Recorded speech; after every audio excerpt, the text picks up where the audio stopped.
Guerra Fria.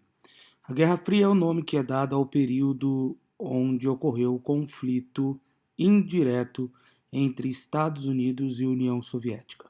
Esse período acontece logo após a Segunda Guerra Mundial, onde as duas grandes potências disputavam a sua área e seu poder de influência. É o período chamado de mundo bipolarizado, com dois polos. A Guerra Fria ela vai ter início de acordo com dois eventos. Para alguns historiadores, a Guerra Fria teve início logo na Conferência de Potsdam, ainda em 45, quando a Segunda Guerra havia terminado. Na Conferência de Potsdam, ali já fica claro as intenções diferentes das duas grandes nações, Estados Unidos e União Soviética. Para outros historiadores, a Guerra Fria vai ter início anos mais tarde, 2 anos mais tarde, em 1947, quando você tem o discurso do presidente Harry Truman, que vai falar a respeito da influência e do poder dos Estados Unidos. Então, duas possibilidades de início para a Guerra Fria, ou na Conferência de Potsdam, ou a partir do discurso do presidente dos Estados Unidos, Harry Truman. O marco oficial da Guerra Fria é o Muro de Berlim. A Guerra Fria, como a gente viu, pode ter começado então em 45 ou 47, mas só alguns anos depois, lá na década de 60, que vai ser construído o Muro de Berlim, que vai dividir a Alemanha em dois pedaços, vai dividir a Berlim em dois pedaços, um pedaço oriental, dominado pelo socialismo da União Soviética, e o lado ocidental, dominado pelo capitalismo estadunidense. Além da divisão do Muro de Berlim, nós vamos ter a formação de planos econômicos também. O Plano Marshall, do lado dos Estados Unidos, oferecendo ajuda e apoio para todos aqueles que se aliassem aos Estados Unidos, e em contrapartida, do lado da União Soviética, existia o Comecon, um outro plano econômico que também oferecia ajuda e apoio para aqueles que se aliassem à União Soviética. Além de planos econômicos, também surgiram acordos militares, como a OTAN, a Organização do Tratado do Atlântico Norte, e o Pacto de Varsóvia. Eram organizações militares que defendiam os interesses dos Estados Unidos, no caso a OTAN, e os interesses da União Soviética, no caso o Pacto de Varsóvia. Além disso, nesse período da Guerra Fria, nós temos também a famosa corrida espacial, né? A corrida espacial vai acontecer quando a União Soviética e os Estados Unidos vão disputar a chegada na Lua. Nós temos por muito pouco, quase que a Lua não foi vermelha, quase que a Lua não foi soviética. As primeiras descobertas foram todas pertencentes à União Soviética. Aqui embaixo a gente tem a imagem dos dois grandes cientistas responsáveis por esse período.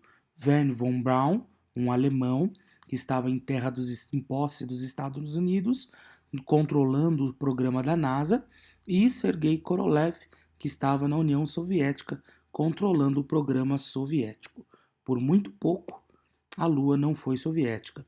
O primeiro homem, a conquista da Lua, ela é estadunidense, mas faltou muito pouquinho. À esquerda, a gente tem Yuri Gagarin, o cosmólogo responsável, o astronauta da União Soviética, que viu a Lua do foguete, e do lado direito, os astronautas norte-americanos que pousaram na Lua, Neil Armstrong, Buzz Aldrin e Michael Collins. Esse período da Guerra Fria é um período em que a União Soviética e os Estados Unidos não entraram num conflito direto, mas eles apoiaram conflitos menores. Então não foi um período completamente sem guerra. Existiu a Guerra da Coreia, existiu a Guerra do Vietnã, o conflito em Cuba, e os Estados Unidos e a União Soviética estavam por detrás, mas não apoiando diretamente. Na Guerra da Coreia, a norte da Coreia, que era socialista, vai invadir o sul da Coreia, que era capitalista, e vão entrar em conflito. O resultado é que, depois de 4 anos de guerra, eles estabelecem um acordo, uma trégua, na verdade, que permanece até hoje. Uma trégua. Então, o conflito termina com a Coreia do Norte mantendo-se socialista e a Coreia do Sul mantendo-se capitalista. No Vietnã, as coisas foram um pouco diferentes. O norte do Vietnã, socialista, vai invadir o sul do Vietnã, capitalista. Os Estados Unidos vai tentar apoiar o sul do Vietnã e vai sair envergonhado, porque vai ser derrotado pelos socialistas do norte do Vietnã, os Vietcongs. É a grande derrota dos Estados Unidos na Ásia. O Vietnã hoje então se torna totalmente socialista.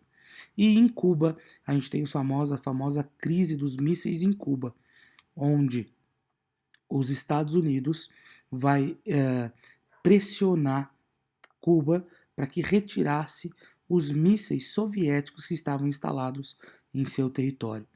Os Estados Unidos instalou mísseis na Turquia e os soviéticos instalaram mísseis em Cuba. Essa tensão, esse momento tenso, fez com que quase houvesse um conflito direto. Foi o momento da Guerra Fria que quase o conflito aconteceu. Bom, resultando numa retirada dos mísseis de Cuba, os Estados Unidos, com toda a sua pressão, conseguiu fazer com que a União Soviética retirasse seus mísseis e, por fim, houve então um relaxamento, um período de menor tensão. Esse período é marcado também por muitas referências populares.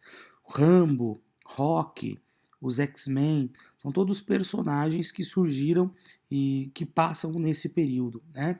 Você tem no canto direito superior o Colosso, um herói soviético, um mutante, né, dos X-Men.